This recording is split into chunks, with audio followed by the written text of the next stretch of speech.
Muy buenas noches. Se intensifican las acciones contra el grupo criminal de La Barredora en el centro de la atención nacional durante los últimos días.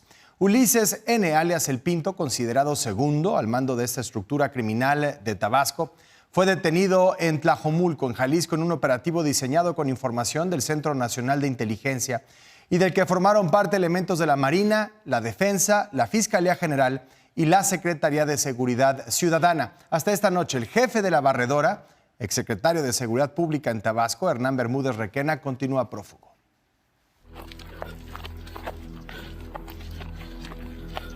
Este miércoles, Ulises N., alias El Pinto, El Mamado o El 13, fue detenido en la colonia Los Gavilanes, en Tlajomulco, Jalisco. Está considerado como uno de los líderes del grupo delictivo La Barredora, que opera principalmente en Tabasco. Junto con él, también fue capturado Jaime N., su escolta personal. De acuerdo con trabajos de inteligencia federal, Ulises N. tenía diferentes puntos de movilidad y resguardo en zonas residenciales de Zapopan y Guadalajara. También poseía vehículos de alta gama y logró hacerse de una fortuna gracias a los recursos económicos obtenidos del tráfico de migrantes, droga, la trata de personas y el control del abasto de antros y bares en Tabasco. Según el Centro Nacional de Inteligencia, a Ulises N. se le relaciona con delitos como extorsiones, secuestro, trasiego de droga y robo de combustible en Tabasco, además de pactar una alianza con el Cártel Jalisco Nueva Generación para hacer frente a otro grupo criminal en la zona, desatando distintos hechos de violencia en la entidad. Todo ello, según las investigaciones, lo habría obtenido por su cercanía con Hernán Bermúdez Requena, exsecretario de Seguridad Estatal en Tabasco, a quien conoció tras entrar en 2019 a la Policía de Investigación de la Fiscalía Local. Ulises N. fue jefe de escoltas de Bermúdez Requena y con él habría formado el grupo conocido como la Hermandad o el Cártel Policiaco. Actualmente, Hernán Bermúdez Requena, exsecretario de Seguridad durante la administración de Adán Augusto López como gobernador de Tabasco, es buscado mediante ficha roja por la Interpol. Ulises N. y su escolta fueron trasladados esta misma tarde desde Jalisco a la Ciudad de México. En este contexto, por la tarde, la Comisión Permanente del Congreso rechazó incluir una propuesta de legisladores de oposición para debatir la relación entre el actual coordinador de los senadores de Morena, Adán Augusto López, y su exsecretario de Seguridad Pública en Tabasco, Hernán Bermúdez Requena. Los legisladores acusaron que Morena y sus aliados impusieron su mayoría para no permitir que el tema llegara a la tribuna. El presidente de la Junta de Coordinación Política del Senado, Adán Augusto López, estuvo en la reunión, pero no hizo un pronunciamiento sobre el tema. Autoridades federales y del Estado de México dieron a conocer más detalles de la llamada Operación Liberación, ya le informábamos anoche, dirigida contra grupos de extorsionadores que controlaban la venta y transporte de materiales de construcción, entre otros productos, en al menos 14 municipios mexiquenses. Hay 8 detenidos, entre ellos una regidora de Ixtapan de la Sal, quien ya se encuentra en prisión preventiva por secuestro exprés con fines de extorsión. Combatir a este grupo criminal era una necesidad urgente para proteger la economía local y la tranquilidad de miles de familias en el Estado de México y detener estas prácticas que buscaban controlar sectores económicos, desde el abasto de alimentos hasta materiales de construcción. Los 63 establecimientos asegurados en la Operación Liberación acaparaban criaderos de animales, materiales de construcción, transporte de carga, paquetería y productos madereros para venderlos a altos precios con un impacto en más de 1 millón de personas que viven en 14 municipios del Estado de México. Entre los 8 detenidos destaca Eli N., dueño del almacén Jimex en Valle de Bravo. De acuerdo con la Fiscalía del Estado de México, era la única persona autorizada para la distribución del cemento y materiales de construcción. Yareli N., regidora de Ixtapan de la Sal, está acusada de privar de la libertad a un comerciante de muebles a quien le habría exigido una cuota bajo amenazas contra él y su familia. Gonzalo N., señalado como líder del sindicato Bradosba, cobraba derecho de piso al transporte de material de construcción en la carretera libre Valle de Bravo-Toluca, 15,000 pesos por ingreso y 2,500 pesos por cada viaje de material. Jorge N., presunto líder de madererías en Valle de Bravo, exigió 100,000 pesos a un comerciante de madera por permitirle trabajar y una cuota mensual de acuerdo a ganancias. Bernardo Alejandro N. acaparaba la venta de pollo a comerciantes de Ixtapan de la Sal.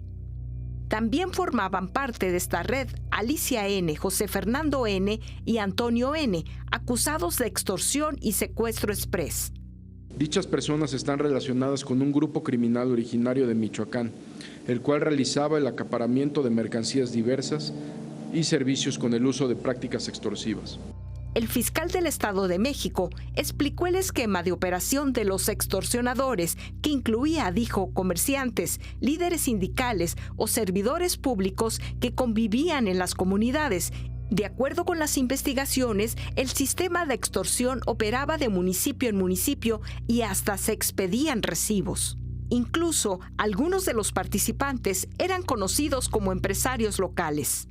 Puede ser desde un expendedor de carne hasta un connotado empresario de la zona con el cual los empresarios del lugar, en el caso de Valle de Bravo, convivían día con día, y ese señor, que era vecino de todos ellos, era el que acaparaba y distribuía y extorsionaba a sus propios vecinos.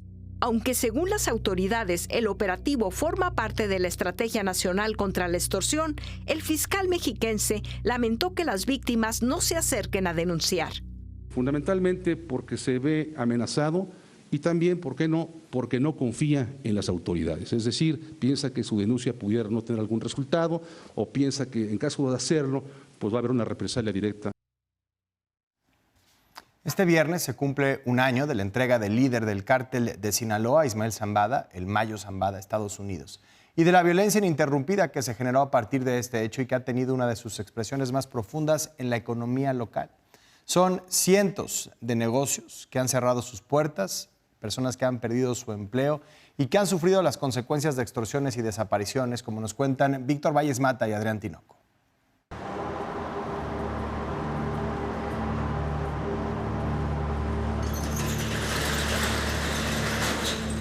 A las 6 de la tarde, docenas de negocios bajan la cortina. Aunque no hay toque de queda oficial, el miedo se impone. Para las 8 de la noche, Culiacán luce como un pueblo fantasma. Todo estaba marchando bien hasta el año pasado que empezó todo esto. Pues, ¿qué te digo? O sea, estamos viviendo una guerra. En pleno centro de Culiacán, Silvia, de 58 años, tenía una tienda de artículos para fiesta. La abrió hace 6 años, pero en los últimos meses, las extorsiones y el cobro de piso terminaron con su tranquilidad, sus ahorros y su negocio. Desde que yo vi a esas personas entrar, dije yo, estos no son clientes, ¿no? Me dijeron que si quería seguir trabajando bien, me pidieron 10,000 pesos. No pasó mucho tiempo, cuando volvieron a llegar, yo pensé que eran ellos, pero no eran ellos. Ellos me pidieron 8, o sea, era totalmente descabellado. Es tanto el miedo que me da que me he querido ir. No me he ido porque pues no he podido. En mayo pasado, Silvia cerró su negocio. Desde el inicio de la crisis de inseguridad en septiembre pasado, se estima que más de 1,800 negocios formales e informales han cerrado en Culiacán y al menos 800 personas han perdido su empleo. Son tiempos muy difíciles para nosotros como comerciantes. La verdad, la ciudadanía pues no sale. Ya los negocios, pues la verdad, prácticamente o se van desmoronando. Empieza la guerra entre las facciones y lo que tenemos es que todos los delitos detonan, no solamente las violencias letales, sino también las patrimoniales, ¿no? El robo de auto, la vandalización, el robo a comercio. En los últimos 10 meses, el número de homicidios y feminicidios se desbordó. En comparación a otros años, en una semana atendíamos de 1 a 2 heridos de bala. La semana pasada atendimos un total de 12 personas, 12 víctimas. Entre septiembre y mayo, Sinaloa acumuló 1,794 denuncias por delitos contra la libertad personal. De acuerdo con la Comisión Estatal de Búsqueda, 63 de las víctimas son menores de edad. Entre ellos, los primos Oscar Darían Cervantes, de 15 años, y Edwin Cervantes Vizcarra, de 16, desaparecidos en Culiacán el 18 de enero. Él se salió de la casa porque iba a ir a una plaza con su primo, y saliendo de la casa de ellos, pues creo que como que a la vuelta se les atravesó un carro y se los llevó. Yo le mandé un mensaje, le llegaron las 2 palomitas y como a las 7:30 le volví a mandar, hijo, ¿por qué no me contestas? Ya no le llegaron. Otros menores han desaparecido tras ser víctimas de reclutamiento, ya sea por coerción o seducidos por una imagen idealizada del narco. Es el caso de Sergio, de 14 años de edad. Me dieron esta es la que traigo aquí. No, pues la verdad sí está cabrón, porque ya cuando entras y ves como ya te toca a ti. O sea, yo afuera la vi más pelada, pues, pero cuando entré ya vi que no es así como yo lo veía. 14 años. Bueno, escala la ofensiva contra migrantes indocumentados en Estados Unidos. Del otro lado de la frontera, en Chicago, menores que ingresaron a ese país sin la compañía de un adulto bajo un beneficio migratorio reciben ahora cartas del Departamento de Seguridad Interna en donde les advierten sobre la cancelación del llamado parol humanitario, diciéndoles que deben salir inmediatamente de Estados Unidos. Esto ocurre mientras en Florida, el fiscal detrás del centro de detención conocido como Alcatraz de los Lagartos invita a la gente a reportar a exparejas sin documentos para que sean deportadas. Nuestros compañeros de Noticias Univisión tienen los detalles. Hablando del corazón, que nosotros somos unos niños, no somos criminales y lo que venimos a este país ser un mejor futuro. Hace poco más de 7 meses, Shaylee llegó a Estados Unidos como menor no acompañada, acogiéndose al parol humanitario o permiso de permanencia temporal, una figura legal que permite a personas ingresar a los Estados Unidos de manera temporal por razones humanitarias urgentes. A finales de junio, recibió una carta del Departamento de Seguridad Nacional donde le indicaban que el permiso le fue revocado y le advierten que no intente quedarse en el país. Sentí miedo, temor, porque de alguna vez podía llegar a Isa a mi casa y pues nos podía separar de otra vez de nuestras familias y eso no queremos, que le pase a ninguna otra familia. Al menos otros 12 menores que viven en el condado Lake, en Illinois, se encuentran en la misma situación. Sentí mucho temor porque decía que mi casa ya había terminado. Esta carta que le han llegado a estas criaturas, niños inocentes que huyeron peligro inminente, es inaceptable. Estos son niños, no son criminales. Vinieron aquí por seguridad, extendiendo su mano a este país. ICE asegura que no selecciona a los niños ni los deporta, sino que pregunta a las madres si desean ser deportadas con sus hijos o si el niño debe ser ubicado con una persona segura. Expertos en migración advierten que los menores tienen derecho a una audiencia con un juez. Hay una visa especial para juveniles, donde en algunos casos pueden permanecer aquí y obtener la residencia. Otros menores podrían calificar tal vez para asilo. Otro método que está generando inquietud está ocurriendo en Florida, donde el fiscal general James Othmeyer alentó a la gente a denunciar a sus exparejas indocumentadas a fin de que sean deportadas. Sí, yo sí lo haría. ¿Y por qué lo haría? Porque sí. Que sí, si es una ex y la puedo deportar, la deporto. Ya. ¿Y te has pasado ese caso de pronto? No, pero sí, bueno, sí, no, pero ya ella sola se fue. Desde 2003, el Servicio de Inmigración y Control de Aduanas cuenta con una línea gratuita donde pueden hacerse denuncias. ICE asegura que recibe más de 15,000 llamadas al mes. No hay razón para uno tener rencor con alguien para tener que llamar a ICE. No sé, no es justo.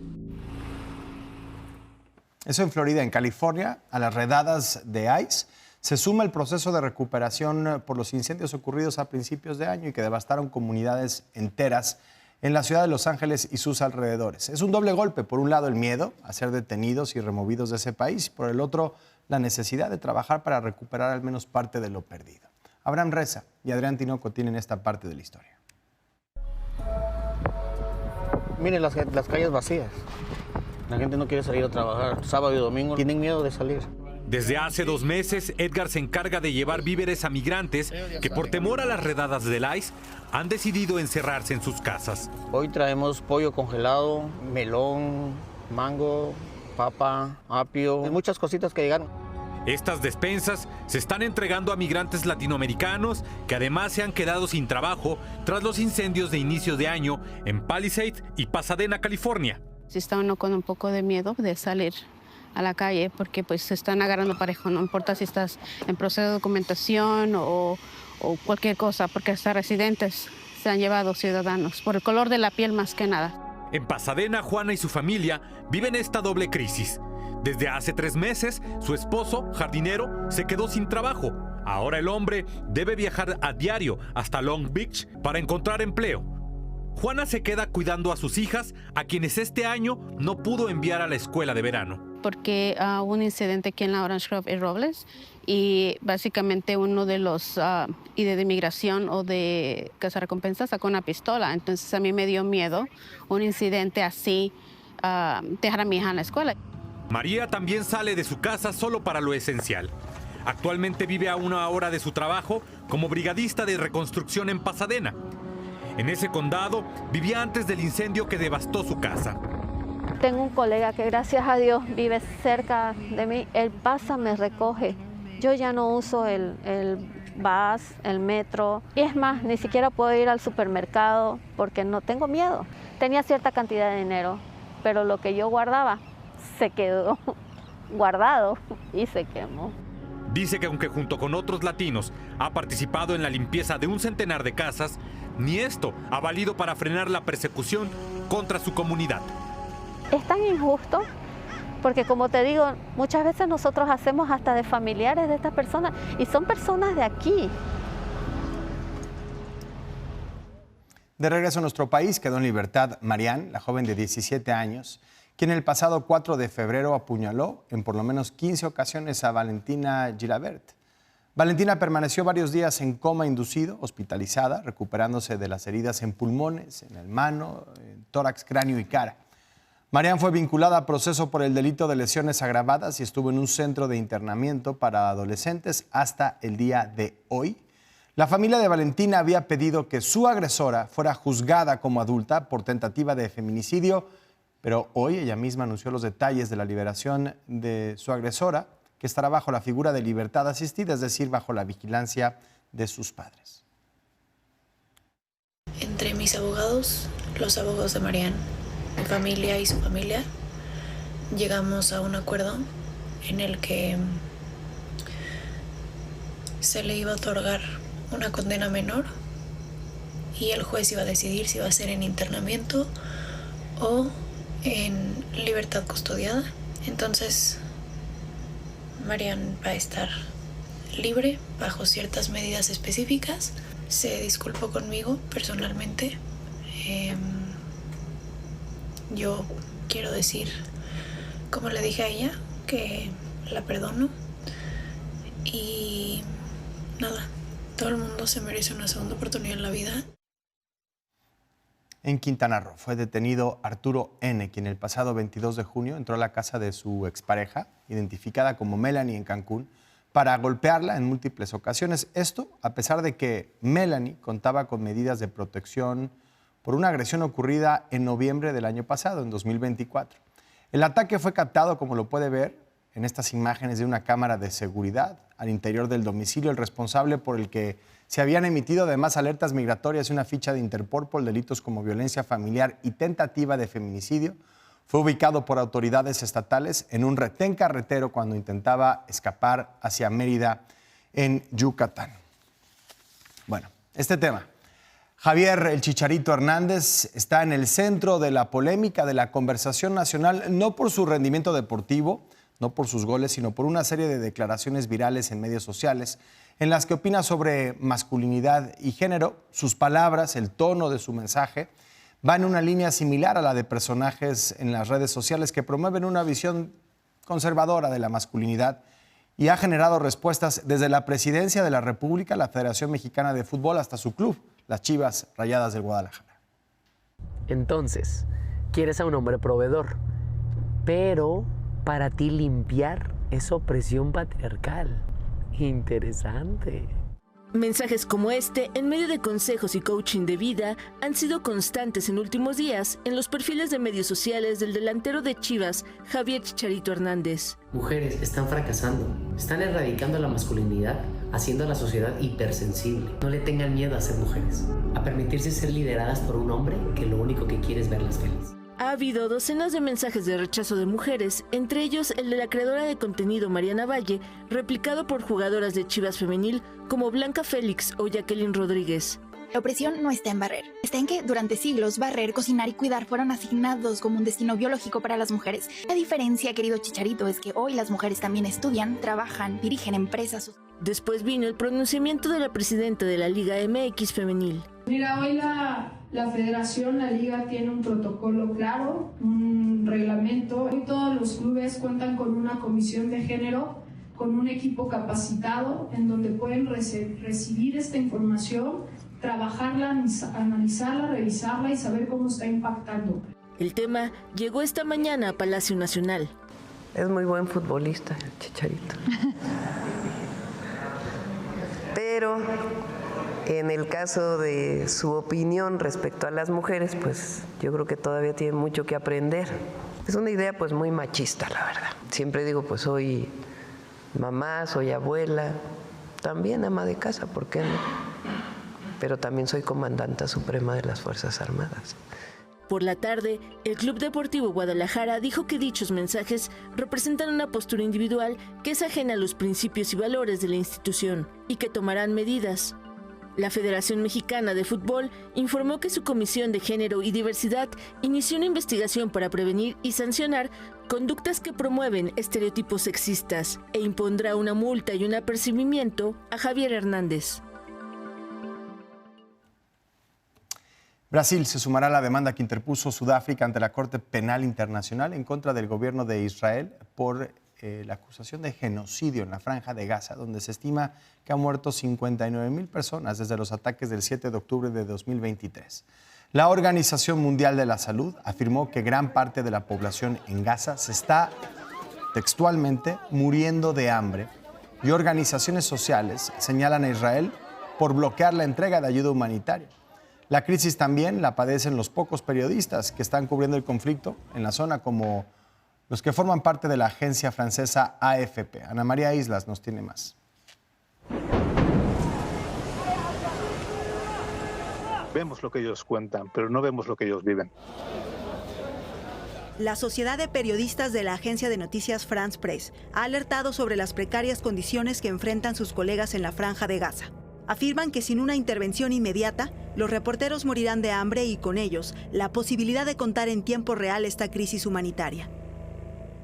La Franja de Gaza es totalmente sellada. Nada puede entrar, nada puede salir. Es una situación excepcional. Yo fui reportero de guerra durante 15 años.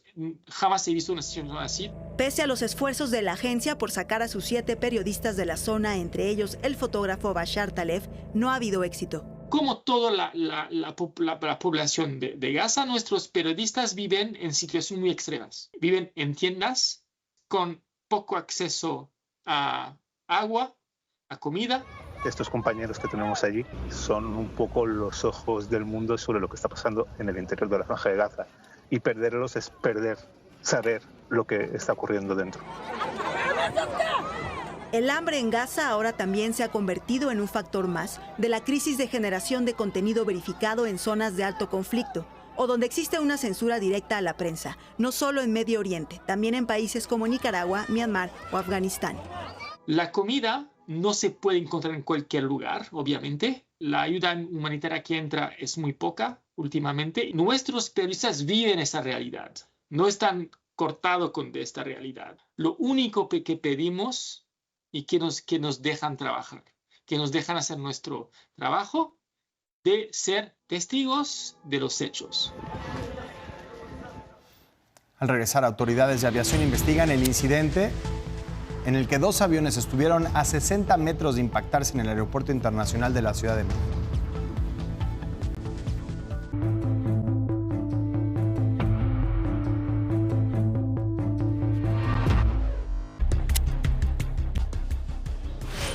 La secretaria de Gobernación presentó 10 acciones para poner en marcha las reformas a la ley en materia de desaparición y búsqueda de personas.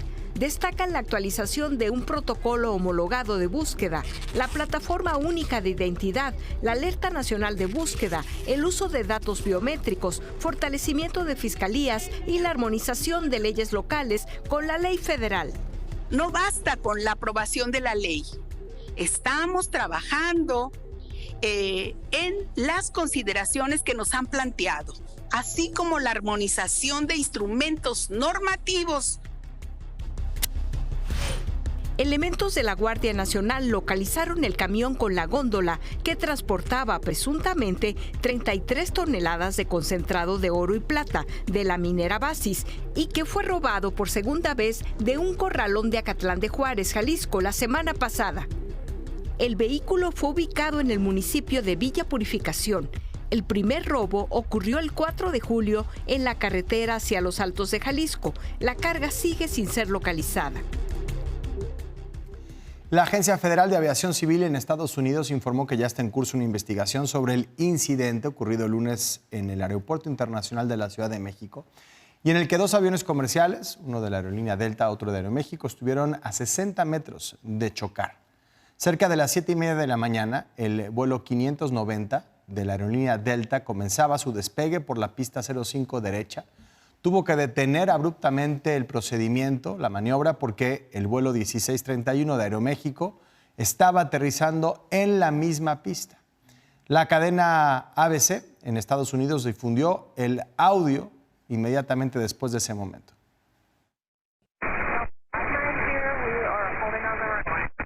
¡Wow! Increíble.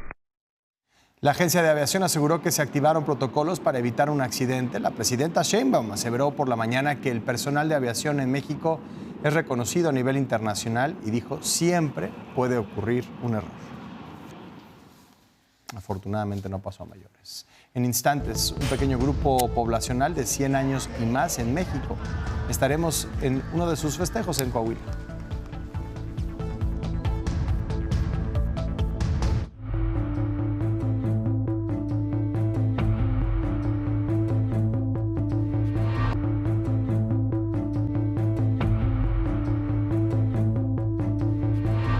Para despedirnos, en nuestro país viven 18,000 personas que tienen más de 100 años de edad. 2 de cada 3 son mujeres y la mayoría vive en el centro y sur del país.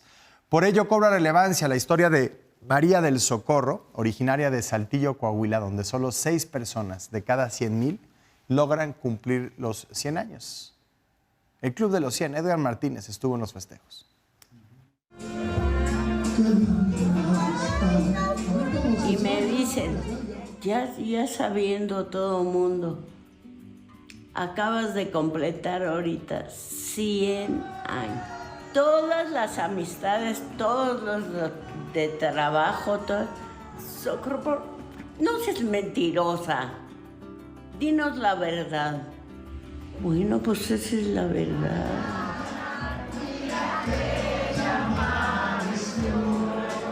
Maestra de profesión, formada en la Benemérita Escuela Normal de Coahuila, Socorro dejó su tierra natal para buscar una nueva vida en la Ciudad de México.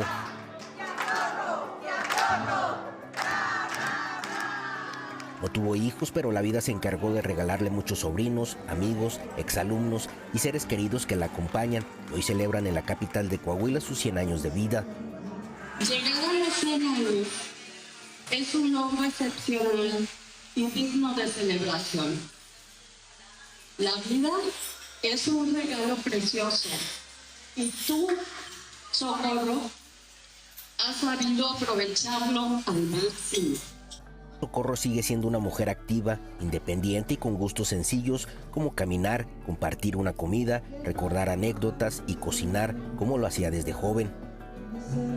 Gracias a Dios que no he tenido en todo lo que va de mi vida una enfermedad que me haga retirarme. Y la mera verdad, he pasado de todo, pero siempre al final satisfecha.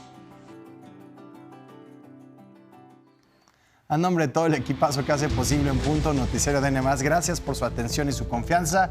La información sigue en todas las plataformas N+, incluyendo N+, Foro y nmas.com.mx. Yo soy Enrique Acevedo. Le deseo que tenga buenas noches, muy buenas noches y buena suerte.